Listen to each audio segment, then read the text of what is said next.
Dezvoltarea durabilă, prezentată de Claudiu Danielu Sachi, expert în management educațional.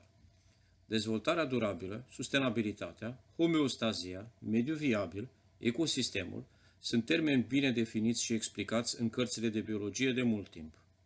În ultima perioadă, din ce în ce mai mulți oameni au început să dorească să înțeleagă legăturile care există între om și natură. Astăzi putem spune că tema dezvoltării durabile a ieșit din cărțile de ecologie și a devenit una dintre problemele centrale ale societății. În acest context, este logic să ne întrebăm dacă dezvoltarea durabilă este necesară. La această prezentare, eu doresc, în primul rând, să definesc o parte dintre termenii conceptului de dezvoltare durabilă. Apoi, voi încerca să stabilesc legăturile care există între acești termeni. În final, voi încerca, printr-un exemplu practic, cazul orașului Borsec, să determin dacă dezvoltarea durabilă este prezentă sau nu în societate. Pentru început, să facem cunoștință cu orașul Borsec. Stațiunea balneoclimaterică Borsec, din depresiunea cu același nume din Carpații Orientali, are o populație de 2391 de locuitori. În oraș există un liceu, o școală și o grădiniță. Resursele naturale sunt reprezentate de apele minerale ca rezervă naturală principală, vegetație forestieră, rezervă cinegetică și piscicolă. Activitățile economice principale sunt turismul, serviciile medicale, industria alimentară și producția de obiecte artizanale. În oraș există o casă de cultură și anual au loc 10 evenimente culturale și sportive. Clădirile orașului sunt frumoase, bine întreținute, cu excepția unor clădiri ruinate care au fost declarate monumente istorice. În acest diapozitiv puteți lua cunoștință cu principalii termeni utili în conceptul de dezvoltare durabilă: mediul natural, mediul social, mediul economic, mediul viabil și așa mai departe. În continuarea prezentării, voi explica ce legături există între acești termeni și apoi voi identifica prezența lor în dezvoltarea stațiunii Borsec într-un sens pozitiv, negativ sau neutru. De ce dezvoltare durabilă? Un răspuns simplu. Pentru a avea un mediu natural curat, fără deșeuri, cum ar fi cutiile de aluminiu și pungile de plastic, care contrastează cu frumusețile mediului natural. Un răspuns complex a fost formulat de Comisia Mondială pentru Mediu și Dezvoltare. Deci, dezvoltarea durabilă este cea care satisface nevoile prezentului, fără a compromite capacitatea generațiilor viitoare de a satisface propriile nevoi.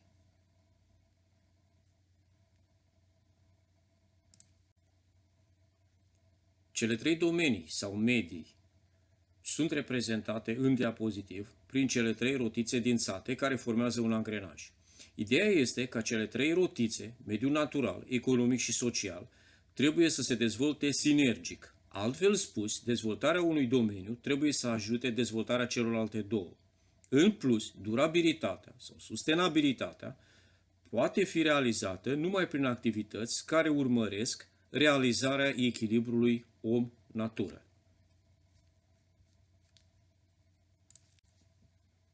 Acest diapozitiv prezintă elementele mediului natural, biotice și abiotice.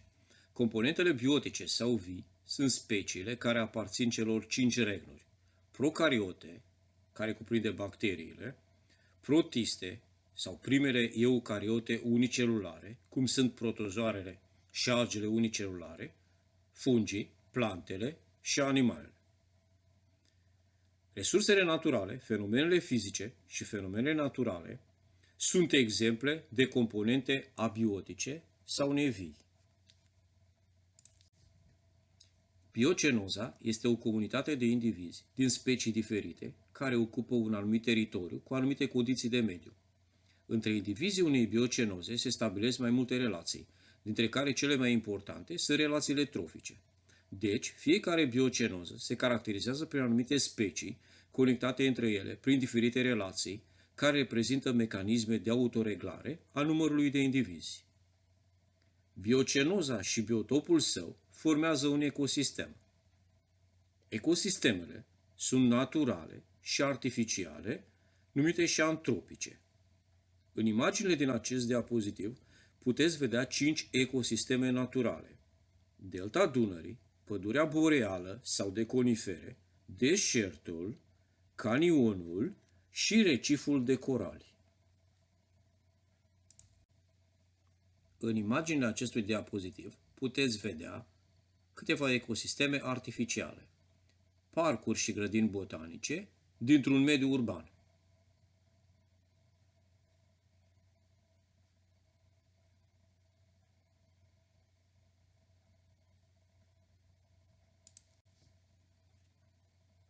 Între mediile sau ecosistemele naturale și cele artificiale există deosebiri și asemănări. Cele mai importante sunt ecosistemele antropice, după cum le spune numele, sunt ecosisteme naturale modificate prin diferite acțiuni umane. Ecosistemele artificiale au mai puține relații interspecifice, deoarece numărul de specii este mai mic. Ecosistemele naturale sunt în evoluție și în echilibru sub controlul legilor biologice. Ecosistemele artificiale există numai prin intervenția omului. Din ecosistemele naturale trebuie extrase resurse fără a depăși capacitatea lor de regenerare și, în ambele ecosisteme, acțiunile omului trebuie să fie pozitive. În acest diapozitiv sunt prezentate unele acțiuni pozitive și negative care pot avea loc într-un ecosistem. Ca acțiuni pozitive menționez reciclarea, drenarea, împădurirea, amenajarea diferitelor parcuri, amenajarea grădinilor botanice și a rezervațiilor naturale.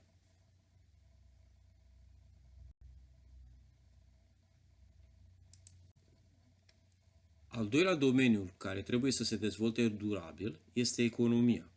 Mediul economic este format din diferite firme, societăți sau companii care își desfășoară activitatea în diferite sectoare: agricultură, industrie, educație, cultură, loaziri și așa mai departe.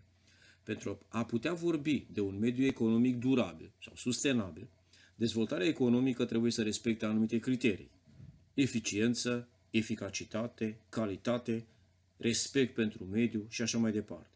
De exemplu, un nou frigider trebuie să consume puțină energie, să aibă un volum mare și o temperatură reglabilă pe un interval larg și să poată fi reciclat pentru a reduce consumul de materii prime și energie. În plus, trebuie să aibă un bun raport calitate-preț.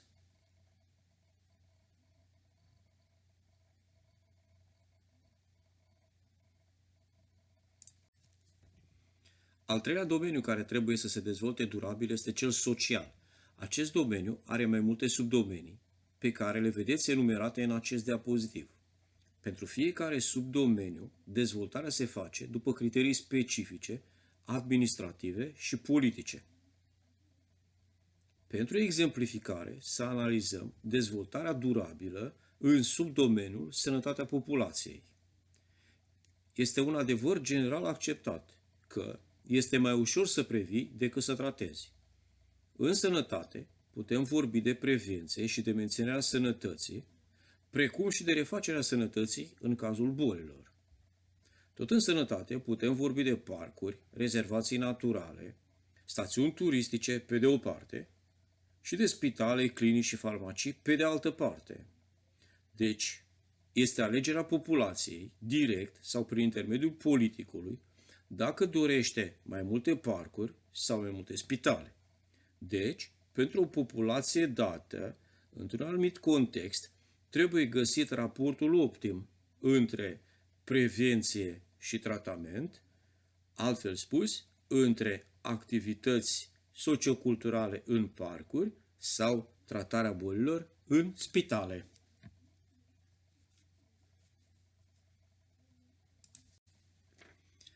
Acum a venit timpul să asociem cele trei domenii: mediul natural, economic și social. Dacă mediul natural sustenabil este în echilibru cu un mediu economic sustenabil, putem vorbi de un mediu viabil. Acest mediu viabil se menține atâta timp cât activitățile sociale nu distrug echilibrul natură-economie. Dacă mediul natural sustenabil este în echilibru cu un mediu social sustenabil, putem vorbi de un mediu suportabil. Acest mediu se menține atâta timp cât activitățile economice furnizează capital și tehnologie pentru derularea activităților sociale și de protecția mediului înconjurător.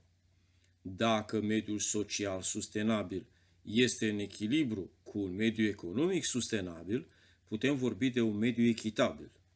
Acest mediu se menține atâta timp cât mediul natural poate furniza resursele necesare pentru activitățile economice și sociale. În concluzie, pentru ca un mediu să fie sustenabil, el trebuie să fie în același timp viabil, suportabil și echitabil. Acest diapozitiv prezintă un model în care se pot observa interrelațiile descrise în diapozitivul precedent. Deci, în concluzie, dezvoltarea durabilă trebuie să se deruleze concomitent și sinergic în toate cele trei domenii: natural, economic și social. Și 2. Pentru ca un mediu să fie sustenabil, el trebuie să fie în același timp viabil, suportabil și echitabil.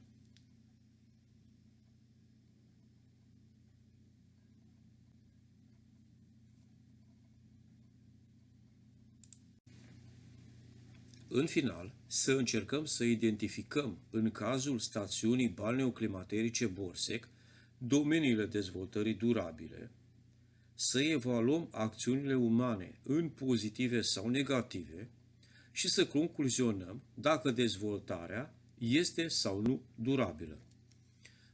Orașul Borsec este o stațiune balneoclimaterică cu mare potențial turistic. Domeniul de care vorbim este cel natural, iar efectul este pozitiv favorabil. Populația de 2391 locuitori este ușor în scădere. Populația umană este inclusă în toate cele trei domenii: natural, social și economic. Efectul este negativ, deoarece scade. O grădiniță, o școală și un liceu. Evident, vorbim de domeniul social, educațional. Efectul poate fi considerat pozitiv, având în vedere prezența celor trei forme de învățământ și prezența liceului. Apele minerale, rezervă principală, rezerva cinegetică și piscicolă aparțin evident mediului natural. Efectul este pozitiv, favorabil. Tratamentele medicale, turismul, pot fi încadrate în domeniul economic și social și, bineînțeles, efectul este pozitiv. Produsele locale reprezentate de apa minerală, produse lactate, articole artizanale, sigur pot fi încadrate în domeniul economic cu efect pozitiv. O casă de cultură și 10 evenimente sociale, culturale și sportive anuale aparțin tuturor celor trei domenii și, bineînțeles, efectul este pozitiv. Clădiri ruinate, declarate monumente istorice, pot fi încadrate în domeniile economice și social. Sigur, efectul este negativ. Politică și administrație cu intenția de a ridica nivelul de trai al cetățenilor. Acțiunile politice și administrative sunt încadrate în toate cele trei domenii. Efectul intențional, bineînțeles, este pozitiv. În concluzie, după datele furnizate de primăria orașului, se pot identifica elemente corecte, pozitive, de dezvoltare durabilă, dar și elemente care trebuie ameliorate, cum ar fi clădirile ruinate și scăderea populației.